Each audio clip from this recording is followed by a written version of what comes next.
முகமது இத்ரீஸ் காயல்பட்டினம் கேட்கிறாரு, முஸ்லிம் 2718 ஹதீஸில் ஜாபிர் அறிவிக்கிறார், நபிசல்லா அலிஸ்லாம் அவர்கள் பெண்ணை பார்த்தார்கள். பார்த்தவுடன் தனது மனைவி ஜெயினபிடம் சென்று தனது ஆசையை நிறைவேற்றினார்கள். பிறகு தன் தோழர்களிடம் அதை சொல்லி நீங்களும் இப்படி நடந்து கொள்ளுங்கள் என்று சொன்னார்கள் என்று வருகிறது. இது சரியான செய்திதானா? நபிசல்லா அலிஸ்லாம் இப்படி நடப்பார்களா? 24:30 வசனத்தில் முகமதே பார்வையை தாழ்த்தி கொள்ளுமாறும், 68:4 வசனத்தில் நீர் மகத்தான குணத்தில் இருக்கிறீர்கள் என்றும் வருகிறது. இதற்கு மாற்றமாக நபிசல் நடப்பார்களா? விளக்கம் தரவுன்னு கேட்கிறார். என்ன கேட்கிறாருன்னு கேட்டா, முஸ்லீம்ல ஒரு ஹதீஸ் இருக்கிறது. அந்த ஹதீஸை வச்சுதான் அவர் கேட்கிறார். ஹதீஸ் என்ன சொல்லுதுன்னு கேட்டா, நபிசல்லா அலைஹிஸ்ஸலாம் அவர்கள் ஒரு பெண்ணை பார்த்தார்கள். முஸ்லீமில் வரக்கூடிய அந்த ஹதீஸ் வாசகம், இம்ராத்தன் ரசூல் ஸல்லல்லாஹு அலைஹி வஸல்லம் அவர்கள் ஒரு பெண்ணை பார்த்தார்கள். பார்த்து விட்டு ஃபஅத்தா இம்ராத்தஹு, தன் மனைவிடம் வந்தார். இம்ராத்தஹு ஸைனப், ஒரு பெண்ணை பார்க்குறாங்க ரோட்ல, பார்த்தவன உடனே மனைவிட்ட வந்தார்கள். வந்தவுடனே ஃபகலா ஹாஜத்தஹு, மனைவிடத்துல சென்று தம்முடைய தேவையை பூர்த்தி செய்து கொண்டு பிறகு வெளியே வந்தார்கள். வெளியே வந்து என்ன சொன்னார்கள்னா, இன்னல் மரஅத்த துக்பிலு ஃபி சூரத்தி ஷைத்தான், ஒரு பெண் வந்து ஷைத்தான் வடிவத்திலே முன்னோக்கி வருகிறாள். ஓ துதுபிரு ஃபி சூரத்தி ஷைத்தான், ஷைத்தான் வடிவத்திலே பின்னோக்கி செல்கிறாள். அபுசர அகதுக்குமோ இம்ராத்தன், உங்களில் யாராவது ஒரு பெண்ணை கண்டீர்கள் என்று சொன்னால் ஏத்தி அகலகு, தன் மனைவிடத்தை அவர் செல்லட்டும். இன்னதாலிக்க எருத்து மாஃபி நப்சிஹி, அது ஒரு மனசுல உள்ள ஒரு அந்த இதை வந்து ஆசையை அது நீக்கிவிடும் அப்படின்னு சொல்லி ரசூல்லா சொன்னார்கள் என்ற ஒரு செய்தி முஸ்லிம்ல இருக்கிறது. இந்த ஹதீஸை வைத்து தான் இந்த கேள்வி கேட்கிறாங்க. என்ன கேள்வி கேட்கிறாங்க? ரசூல்லா வந்து பார்வையை தாழ்த்தி கொள்ளணும்னு அவங்களுக்கு கட்டளை இட்டிருக்கிறது. மகத்தான நற்குணத்தில் இருக்கிறாள்னு வருகிறது. ஒரு பெண்ணை பார்த்தாலும் டக்குன்னு பார்வையை தாழ்த்திட்டு போயிட வேண்டியதானே. அதை விட்டு அந்த பெண்ணை பார்த்துட்டு ஆசையெல்லாம் வருவதா இருந்தா நல்லபடியா பார்த்தாங்கன்னா வருது. ஒரு பெண்ணை பார்த்துட்டு அவங்களுக்கு என்ன செய்யறது, ஒரு சட்டுன்னு ஒரு பார்வையை தாழ்த்திக்கிட்டாலும் வராது. நல்லா கூர்ந்து பார்த்தா தான் இதெல்லாம் வரும். நல்லா கூர்ந்து பார்த்துட்டு அதன் மூலமா ஆசை தூண்டப்பட்டு அம்மாடி ஆசை வந்துருச்சே என்று சொல்லி மனைவிடத்துல போய் அங்க போய் அவங்க தாபத்தில் ஈடுபட்டார்கள் அப்படிங்கிறத அப்படி சொல்வதாக இருந்தால் இதுக்கு மாற்றமா இருக்குது அப்படிங்கிறது தான் அவருடைய கேள்வி. இந்த கேள்விக்கு வந்து நம்ம இஸ்லாம் ஒரு இணைய மார்க்கம் பாண்டிச்சேரியுடைய நிகழ்ச்சியில இதையே ஒரு முஸ்லீம் அல்லாதவர் கேட்பாரு. இதே கேள்வியே என்ன செய்வாரு, உங்க நபி எல்லாத்துக்கும் முன்மாதிரின்னு சொல்றீங்க, அவர் இப்படி நடந்திருக்காரு, இப்படி நடக்கலாமா, இப்படி அவருக்கு நேர் மாத்தமா நீங்க குரானுக்கும் அவருடைய வாழ்க்கைக்கும் சம்பந்தம் இல்லாம இருக்குது அப்படின்னு கேட்பாரு பாண்டிச்சேரியில.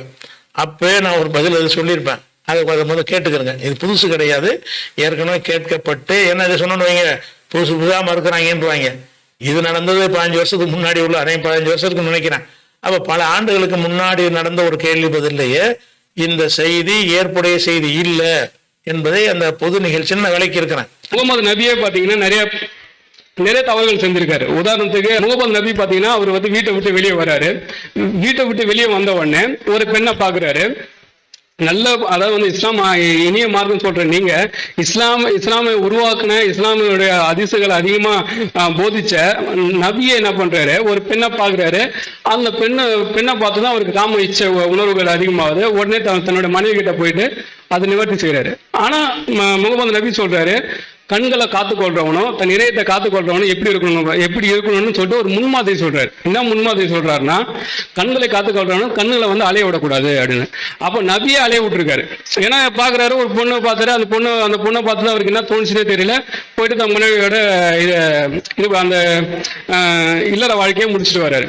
ஆனா அவர் வந்து சொல்ற கருத்துக்கும் அவருடைய வாழ்க்கைக்கும் சுத்தமா சம்மந்தம் இல்லை. அதே மாதிரி சொல்றீங்க, முகமது நபி சம்பந்தமாக சில செய்திகள் அவர் சொல்லி இப்படித்தானே முகமது நபி இருந்திருக்கிறார், அப்படித்தானே உங்க மார்க்கத்தில் சொல்லப்பட்டிருக்குன்னு கேட்கிறார் இல்லையா?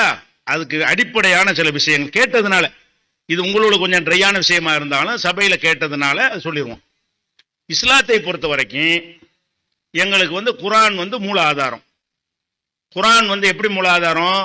முகமது நபி வந்து ஒவ்வொரு சந்தர்ப்பத்திலையும் குரானுடைய வசனம் வந்த உடனே அவருக்கு எழுதவும் படிக்கவும் தெரியாது.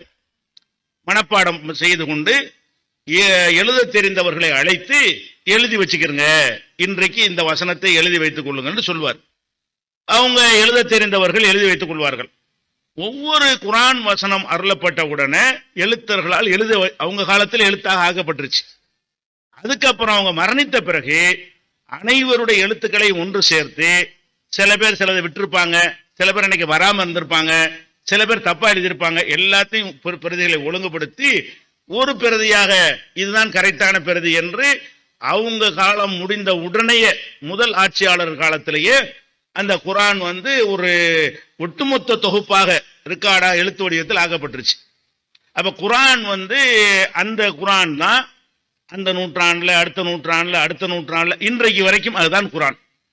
குர்ஆன் என்பது ஏதோ ஒரு வாய் வழியா பிற்காலத்தில் எழுதி கொண்டது கிடையாது. முகமது நபி காலத்தில் எழுத்து வடிவமாக்கப்பட்டு அவங்க மரணித்த உடனேயே தொகுப்பாக அதை திரட்டப்பட்டு, ஏன்னா ஒருத்தர் எழுதும் போது ஒருத்தர் விட்டிருப்பாரு, எல்லா எழுத்துக்களையும் ஒன்னா சேர்த்து இவ்வளவுதான் முகமது நபி நமக்கு சொன்னது குர்ஆன் என்று சொன்னது என்ற ஒரு ரெக்கார்டை ஆக்கி வச்சுட்டாங்கன்னு வைங்களேன். இது பேசிக் இஸ்லாத்தை பத்தி. அடுத்து முகமது நபி குர்ஆன் இல்லாம அவங்க சில விஷயங்களை பேசுவாங்க, விளக்கம் சொல்லுவாங்க. முகமது நபியுடைய போதனை, யூதர் வந்தார்னு சொல்றோம்ல, யூதருடைய பாடியை கொண்டு வந்தாங்க, கொண்டு வரும்போது எந்திரிச்சு நின்றாங்க, இதெல்லாம் குர்ஆன்ல இருக்காது. முகமது நபியுடைய ஹதீஸ் என்று சொல்லக்கூடிய அவங்களுடைய செய்தி தொகுப்புகளை இது இருக்கும். இந்த விஷயங்கள் எல்லாம் எழுத்தில் பாதுகாக்கப்படலை. எது? முகமது நபி சம்பந்தப்பட்ட விஷயங்கள் எல்லாம் அவங்க காலத்திலே நான் சொல்வதை எல்லாம் எழுதி கொள்ளுங்கன்னு அவங்க சொல்லல. அவங்க சொன்னது என்னன்னா, குர்ஆனை தவிர எதையும் எழுதாதீர்கள் சொன்னாங்க. குர்ஆனோட என்னுடைய எது கலந்துடக்கூடாது என்பதற்காக வேண்டி. அப்ப நபிகள் நாயகம் ஒன்றை சொன்னார்கள் என்று சொன்னா அதை செவி வழியாக கேட்ட 4 பேர் கேட்டா அது 4 பேருக்கு தான் தெரியும், மீதி உள்ள 50 பேருக்கும் தெரியாது. அடுத்த நாள் சொல்ற விஷயம் அந்த மக்களுக்கு தான் தெரியும், அனைவருக்கும் தெரியாது. இப்படி அவரவருக்கு தெரிந்ததை மனப்பாடம் பண்ணி வச்சிருந்தாங்க. அனைத்தையும் புக்கு வடிவமாக அவங்க காலத்திலும் ஆக்கப்படல, அவங்களுக்கு அடுத்த காலத்திலும் ஆக்கப்படவில்லை. அடுத்த 4 கலீஃபாக்கள் ஆட்சியாளர்கள் அவங்க காலத்திலும் எழுத்துல ஆக்கப்படல. செவி வழியா வரும்போது என்ன ஆகுது என்று கேட்டா, சில பேர் மூடர்களா இருக்கலாம், எதிரிகளா இருக்கலாம், சந்தர்ப்பவாதிகளா இருக்கலாம், நபியின் பெயரால பொய்களையும் சொன்னாங்க. அதாவது நபிகள் நாயகன் பெயரால நபி இப்படி சொன்னாரு, அப்படி சொன்னாரு, அப்படி செஞ்சாருன்னு சொல்லி பொய்களையும் சொன்னாங்க, மெய்களையும் சொன்னாங்க. எழுத்து இல்லையில குர்ஆன் என்று எதையாவது பொய் சொன்னாங்கன்னா, வாடா எங்கடா இருக்கு, இந்த எடுத்து காட்டுறான். ஏன்? எழுத்துல இருக்குது. எழுத்தில் பாதுகாக்கப்பட்டிருக்கும் பொழுது குர்ஆன்ல இருக்குது என்று எந்த ஒரு விஷயத்தையும் யாருக்கும் சொல்லவே முடியல. இன்னைக்கு வரைக்கும் குர்ஆன்ல இருக்குன்னு சொன்னா எந்த வசனத்துல இருக்கு, இந்த இருக்கு குர்ஆன் அப்படின்னு காட்டுற அளவுக்கு அன்றைக்கே அது எழுத்துல இருந்ததுனால குர்ஆன் என்பதில் எதுவும் சேர்க்க முடியல.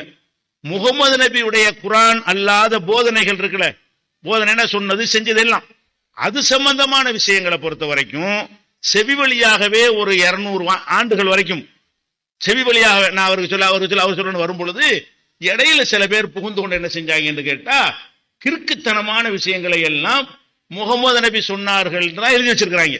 உதாரணமா எடுத்துக்கொண்டா, அழகான பெண்களை பார்ப்பது கண் பார்வையை கூர்மையாக்கும், முகமது நபி சொன்னார்கள் சொன்னாங்க.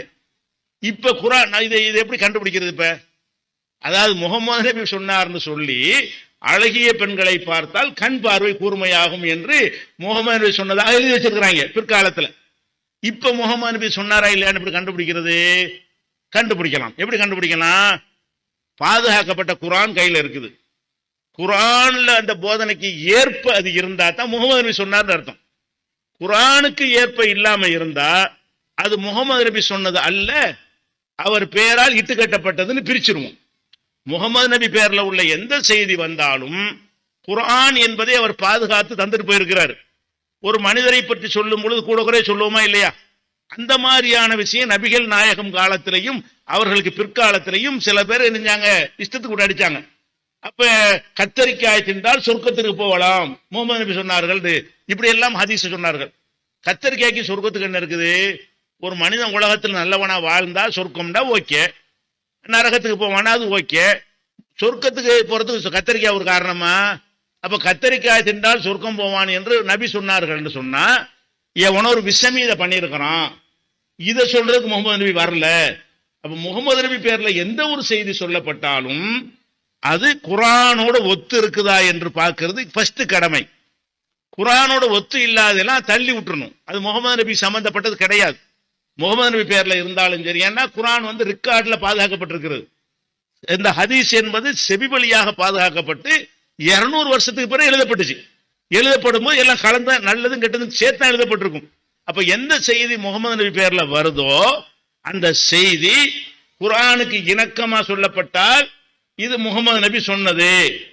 குர்ஆனுக்கு இணக்கமா இல்லாம எதிரா சொல்லப்பட்டால் இது முகமது நபி சொல்லாதது. இப்ப அவரே சொன்னார், குர்ஆன்ல என்ன இருக்கு? பெண்களை பார்த்தீங்கன்னா அந்நிய பெண்கள் வரும்போது பார்வையை தாழ்த்தி கொள்ளுங்கள், ஆண்கள் கட்டளை. குர்ஆன்ல ஒரு வசனம் இருக்குது, பார்க்காதீங்க. நபிகள் நாயகமும் பார்க்காதீங்கன்னு தருத்ததாக நிறைய இருக்கிறது.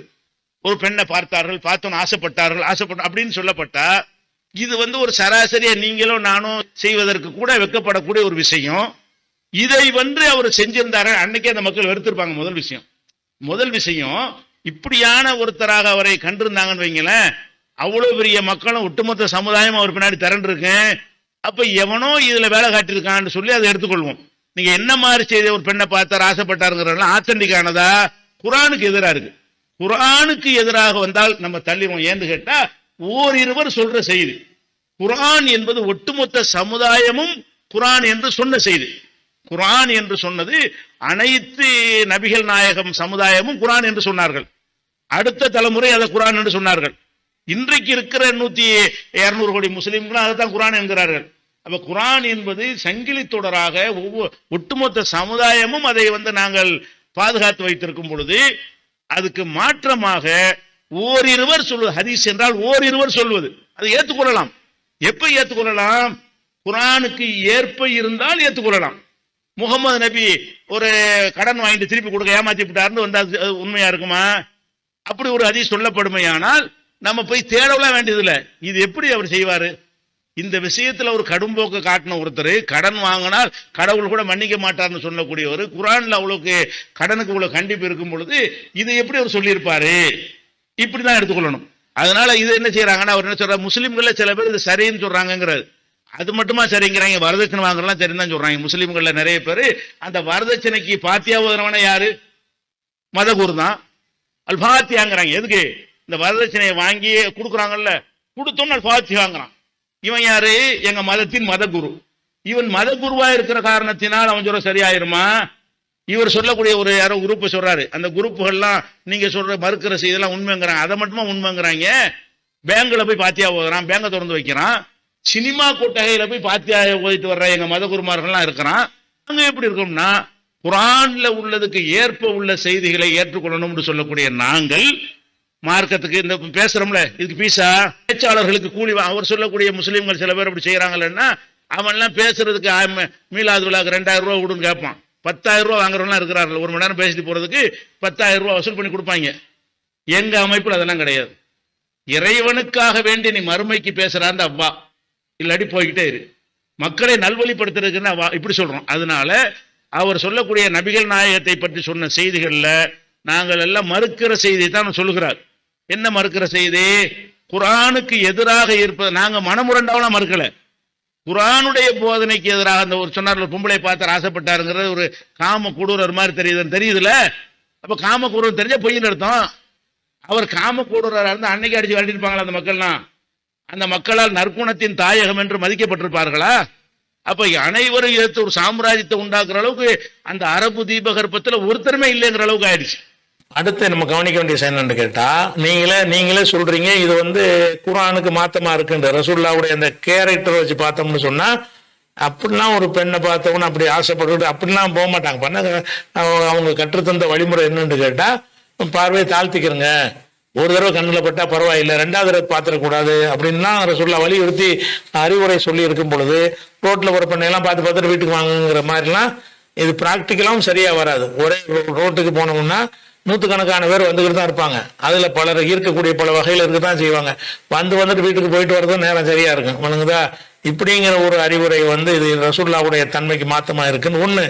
2வது முக்கியமான விஷயம் என்னன்னு கேட்டா, ஒரு மனிதர், ரசூலுல்லாஹ் விட்டுருங்க, நீங்களும் நானும் யாரோ வேற ஒரு மனிதர்னு வச்சுக்கிறோம். ஒரு மனிதர் வீட்டுக்குள்ள போயிட்டு வெளியே வந்தார்னு சொன்னா, அப்ப வீட்டுல என்ன நடந்துச்சு என்பது உங்களுக்கு தெரியுமா? குடும்ப வாழ்க்கை ஈடுபட்டாருன்னு ஜாபீர் எப்படி சொல்ல முடியும்? ரசூலுல்லாஹ் நினைச்சாங்கன்னா வீட்டுக்குள்ள போனாங்க, போட்டுட்டு வீட்டுக்குள்ள போனாங்க, வெளியே வந்தாங்க. அது மட்டும் தானே இவர் பார்த்தாரு. அவர் என்ன வார்த்தை சேர்த்து சொல்றாரு? இப்போ கல்லா ஹாஜத்தஹு, மனைவியோட தாம்பத்தியம் நடத்திட்டு வந்தார்கள்ங்கிறாரு. மனைவிட்ட தாம்பத்தியம் நடத்தினான்னு இவர் எப்படி தெரியும்? அதாவது ஒரு ரசூல் ஸல்லல்லாஹு அலைஹி வஸல்லம் அவர்கள் ஒரு வீட்டுக்கே இப்போ ஒரு தேவைக்கு போயிருப்பாங்க, ஒரு டீ குடிக்க போயிருப்பாங்க, ஒரு ஜாமான் எடுக்க போயிருப்பாங்க, ஒரு பொருளை வாங்குறதுக்கு போயிருப்பாங்க, பொருளை வைக்கிறதுக்கு போயிருப்பாங்க. அவங்க மனைவி தானே. மனைவியுடைய வீட்டுக்கு ஒருத்தன் போனான்னு சொன்னா இந்த விஷயத்துக்கு தான் போனான்னு சொல்லி யாராவது வழங்க முடியுமா? இவருக்கு சொல்லவே இயலாது. ஜாபிருக்கு இதை சொல்லவே இயலாது.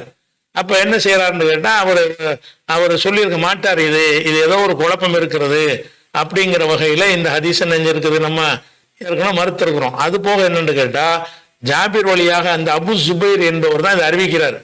அபு ஜுபைரை பொறுத்த வரைக்கும் ஜாபிர்கிட்ட கேட்டுதான் அறிவிப்பாரு, கேட்காதான் அறிவிப்பார்.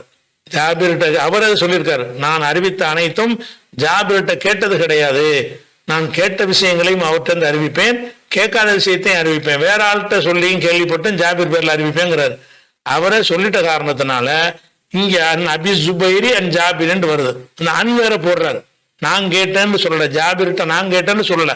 இந்த அபு சுபைர் என்பவர் வாக்கு மூலமும் கொடுத்துட்டாரு. இதை நீங்களே ஜாபிர்கிட்ட கேட்டீங்களான்னு கேட்பாங்க.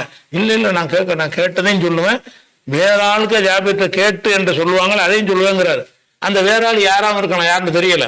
அதனால முஸ்லிம்ல வந்திருந்தாலும் சரி இந்த ஹதீஸ் பலவீனமான செய்தி. முதல்ல ஜாபிரிடமிருந்து அறிவிக்கக்கூடியவர் அபு சுபைர். அபு சுபைர் என்பவர் ஜாபிரிடம் இதை கேட்டேன் என்று சொல்லவில்லை. அவர் ஜாபிர்கிட்ட சில விஷயங்களை கேட்டிருக்கிறார், பல விஷயங்களை அவர்கிட்ட கேட்காம ஜாபிர் சொன்னதாக வேற ஆளுக்கு சொல்லி அறிவித்திருக்கிறார். அந்த வேற ஆள் யாரு? அவர் பலவீனமா இருக்கலாம்ல, அவர் இட்டுக்கட்டுற அளவுக்கு இருக்கலாம்ல. அப்ப இந்த செய்தியை சொல்ற பேசிக்கலி இந்த அறிவிப்பாளர்லயே என்ன இருக்குது? அபு சுபைர் ஜாபிர் என்ற நேரடியாக கேட்டார் என்று வரவில்லை. ஜாபிர் வழியாக வர்ற காரணத்தினால இது பலவீனப்பட்டு போயிடுது. ஒண்ணு, பலவீனமே இல்லை, அறிவிப்பாளர் கரெக்ட். பலவீனம் இல்லாம அறிவிப்பாளரே கரெக்டா இருந்தால் கூட இது குர்ஆன்ல ரசூலுல்லாஹ்வுடைய அந்த கேரக்டர், அந்த தன்மை, அது மாதிரி ஒரு மனிதருக்கு இதை சொல்ல இயலுமா? இதெல்லாம் வச்சு பார்த்தீங்கன்னு சொன்னா இது ரசூலுல்லாஹ் சம்பந்தப்பட்டது இல்ல. ஜாபீர் இப்படி சொல்லியிருக்க மாட்டார், சொல்லியிருக்க முடியாது. ஒரு மனிதர் அது ரசூலுல்லாஹ் பத்தி வீட்டுக்குள்ள போயிட்டு வந்தாங்கன்னு என்ன செய்யறாருன்னா வீட்டுல போய் மனைவிட்ட சம்போகம் பண்ணிட்டு வந்தாங்கிறார். அது எப்படி இவருக்கு தெரியும்?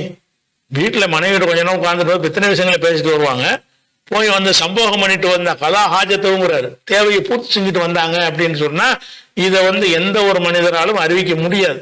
அதை அவங்க மனைவி சொல்லணும், ரசூலுல்லாஹ் சொல்லணும், நான் போய் என் மனைவி இடத்துல சேர்ந்தேன் அல்ல என் கணவர் என்னிடத்துல சேர்ந்தார் என்று அந்த கணவன் மனைவி அறிவித்தாலே தவிர இந்த மாதிரி விஷயங்களை எவர் அறிவித்தாலும் சரிதான், அது தவறில்லை. நான் அனசு சொல்லுவார்ல, ரசூலுல்லாஹ் ஒரு இரவில் பல மனைவிட்ட போயிட்டு வருவாங்க, எல்லாத்தையும் போயிட்டு இந்த குடும்ப வாழ்க்கை ஈடுபடுவாங்க பாரு.